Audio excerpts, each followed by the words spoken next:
ہیں۔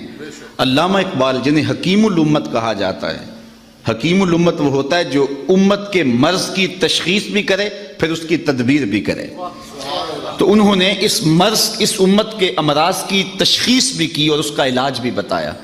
وہ اپنے ایک مکتوب میں لکھتے ہیں کہ نئی نسل کے سینے میں حضور کا پیار منتقل کرنے کے لیے آپ کو 3 کام کرنے ہوں گے۔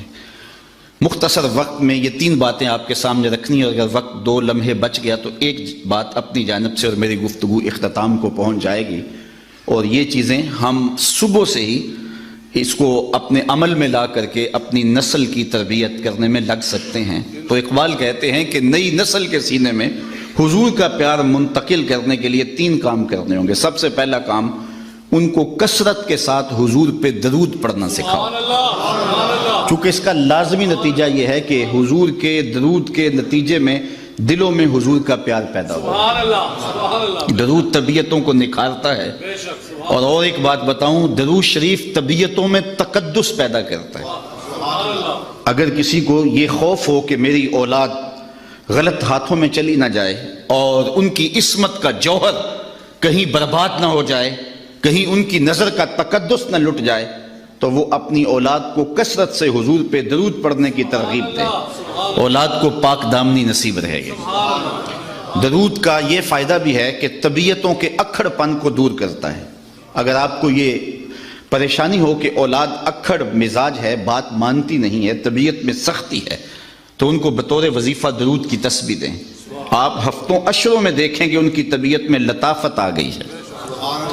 درود پڑھنے والے کو اللہ ذہانت کی دولت سے بھی مالا مال کرتا ہے۔ درود پڑھنے کا سب سے بڑا فائدہ یہ ہے کہ رسول کریم نے ارشاد فرمایا، قیامت کے دن میرے سب سے نیڑے وہ ہوگا جو کثرت کے ساتھ میرے اوپر درود پڑھنے والا ہوگا۔ ایک اور بات بھی عرض کرنا چاہتا ہوں، آج 72-73 فرقے ایک بندے کو کھینچ رہے ہیں، اور ہر بندے کے لبوں پر قرآن و حدیث کی بولی ہے۔ عام آدمی پریشان ہو جاتا ہے کہ جاؤں تو کدھر جاؤں۔ ہر بندہ تحقیق کرنے بیٹھ جائے اور ان 72-73 فرقوں میں سچائی پہ کون ہے اس کو تلاش کرنے لگ جائے، تو وہ باقی امور زندگی کیسے بجا لائے گا؟ تو کیا سادہ سا نسخہ ہے کہ ہم حق کو پہچانیں۔ 72-73 آدمی ایک بندے کو کھینچ رہے ہوں تو اس کا تو دماغ خراب ہو جاتا ہے۔ کبھی آپ نے دیکھا ہو لاری اڈے پہ جو کنڈکٹر حال کرتے ہیں پاکستان میں سواری کا، ایک سامان اچک کے لے گیا، دوسرے نے بچے کو پکڑا اور اپنی جانب کھینچ رہا ہے، تیسرا بڑھیا کو بازو سے پکڑ کے اپنی بس میں لے جا رہا ہے، تو بعض عورتیں غصے میں آ جاتی ہیں، بھائی ایسا کتے بھی نہیں جانا، حالانکہ کہیں تو جانا ہوتا ہے نا، لیکن وہ اس قدر کو ادھر کھینچ رہا ہے، کوئی بچہ ادھر لے گئے ہیں، سامان ادھر جا رہا ہے، تو 70-72 لوگ ایک بندے کو کھینچ رہے ہیں، وہ جائے تو کدھر جائے؟ یہ بات امام زین العابدین سے اس زمانے میں کسی نے پوچھی، حضرت جب اتنے فرق و ترک ہو جائیں گے تو میرے لیے کیا پہچان ہے حق کی؟ تو امام زین العابدین نے فرمایا، جو اہل السنہ ہوں گے وہی اہل حق ہوں گے۔ تو سائل بڑا سیانہ تھا، دور اندیش بھی تھا، اس نے کہا اگر بہت سارے لوگ اسی ٹائٹل کے ساتھ موجود ہوں تو اس میں پھر اصلی سنی کی پہچان کیا ہوگی؟ تو سنو امام زین العابدین نے کیا فرمایا، فرمانے لگے، من علامات اہل سنہ کثرت الصلاۃ علی رسول اللہ، نشانی میں بتا دیتا ہوں، کثرت سے حضور پہ درود پڑھنے والے ہوں گے۔ اب کوئی خیر سے ہمیں درودیہ ہونے کا تانا دے، ہمارے لیے یہ تمغہ امتیاز ہے۔ میں کہتا ہوں ہم بارودیے نہیں، ہم درودیے ہیں۔ یہ ہمارے لیے اعزاز ہے، یہ ہمارے لیے افتخار ہے کہ ہم حضور پہ درود پڑھنے والے ہیں۔ تو کثرت سے درود پڑھو تو اس کا فائدہ یہ ہوگا کہ آپ کو حق ہاتھ میں آ جائے گا۔ اچھا، ایک آخری بات درود کے حوالے سے اور بھی عرض کروں کہ درود پڑھنے والے کے لہجے میں مٹھاس پیدا ہو جاتی ہے۔ کسی نے اقبال سے یہ راز پوچھا کہ تیرے شعروں میں کھنڈ کہاں سے آئی؟ غالب اقبال سے بڑا شاعر اہل نقد مانتے ہیں، لیکن جو عزت اقبال کو ملی علیہ رحمہ کو وہ غالب کا مقدر نہیں ہو سکی۔ تو کسی نے یہ راز اقبال سے پوچھ لیا کہ تیرے شعروں میں یہ مٹھاس کہاں سے آ گئی؟ تو اس نے کہا کہ میں نے 1.25 کروڑ مرتبہ حضور پہ درود پڑھا تھا، یہ سارا شہد نام محمد کا ہے صلی اللہ علیہ وسلم، میں تنہا کمال سخن کو نہ پہنچا، میرے شعر ہیں اور تاثیر ان کی۔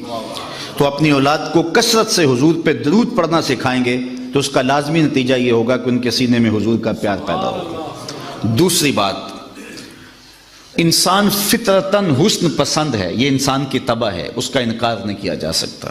جہاں بھی حسن ہوگا انسان ادھر لڑک جائے گا، وہ کاکل داراز میں ہو، وہ لب و رخسار میں ہو، وہ قامت زیبا میں ہو، وہ نرگسی آنکھوں میں ہو، وہ معصوم بچے کی مسکراہٹ میں ہو، اور وہ بوڑھے کے بالوں کی سفیدی میں ہو، وہ دھنک کی شوخی میں ہو، وہ کوسے قضا کی رنگینی میں ہو، وہ پپیہے کی آواز میں ہو، وہ بلبل کے لہجے میں ہو، وہ کوئل کی دل فریب صدا میں ہو، وہ جہاں بھی ہوگی تتلی کے پروں میں ہو، قدرت کی سنائی کے رنگ ہوں، جہاں بھی حسن ہوگا دل ادھر لڑک جائے گا، یہ انسانی فطرت ہے۔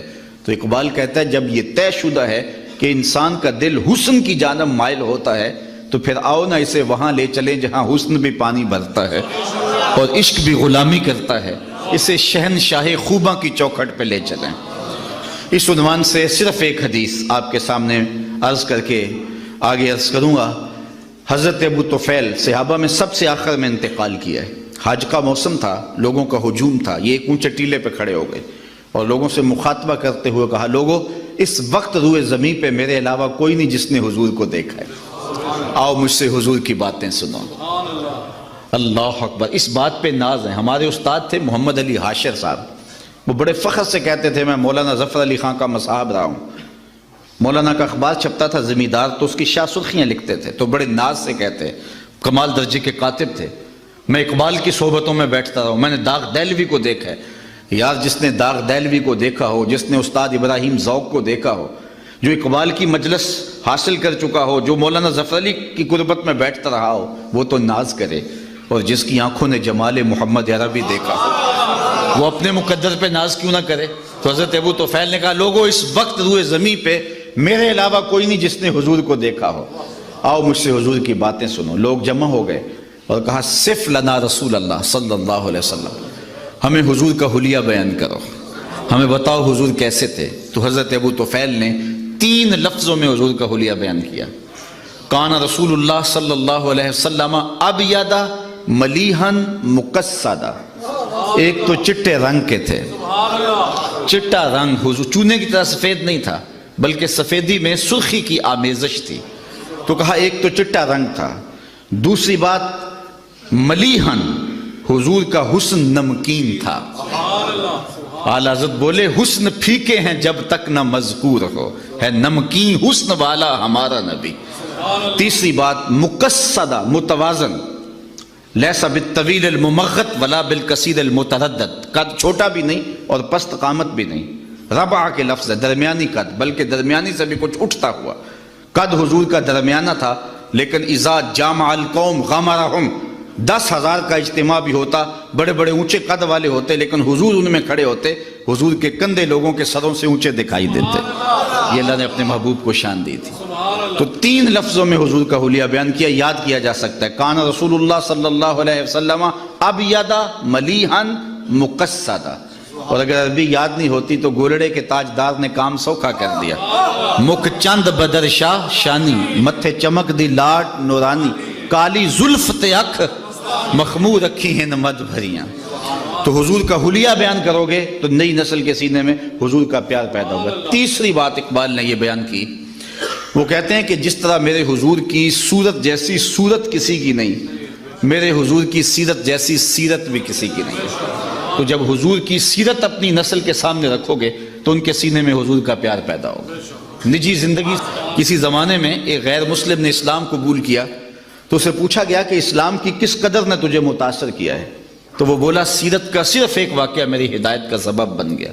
کیا واقعہ؟ کہا مجلس حضور کی لگی تھی، ہجوم عاشقاں تھا، تو ایک شخص نے عرض کی، حضور میرا بیٹا کئی دنوں سے گم ہے، مل نہیں رہا، آپ دعا کیجئے میرا بیٹا مل جائے۔ قبل اس سے کہ حضور کے ہاتھ اٹھتے، مجلس میں موجود ایک شخص کھڑا ہو گیا، حضور میں اس کے بیٹے کو جانتا ہوں اور ابھی فلاں باغ کے قریب سے گزر کے آیا ہوں، وہاں بچوں کے ساتھ میں نے اس کے بیٹے کو کھیلتے ہوئے دیکھا ہے۔ جب باپ نے سنا تو اس نے دوڑ لگا دی، حضور نے فرمایا سے بلاؤ۔ بلایا گیا، بہت جلدی ہے؟ جی حضور آپ جانتے ہیں ایک باپ کے جذبات کیا ہے، کئی دنوں سے بچہ بچھڑا ہے، اب خبر ملی ہے تو بہت جلدی اپنی آنکھوں کی پیاس بجھانا چاہتا ہوں۔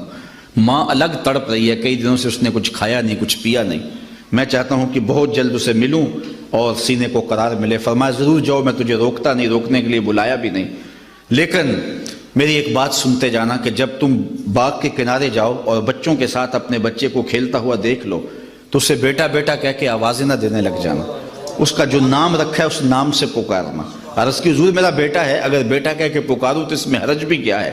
فرمایا تم کئی دنوں سے بچھڑے ہو، تمہارے لہجے میں بلا کا رس ہوگا اور تم نہیں جانتے، ہو سکتا ہے کھیلنے والوں میں کوئی یتیم بھی کھیل رہا ہو، اور جب تم اپنے بیٹے کو بیٹا کہہ کے پکارو گے تو یتیم کا دل چھریاں اس پہ چلے گی، آج میرا باپ ہوتا تو مجھے بھی بیٹا کہہ کے پکارتا۔ کہا یہ شوق گھر جا کے پورا کر لینا۔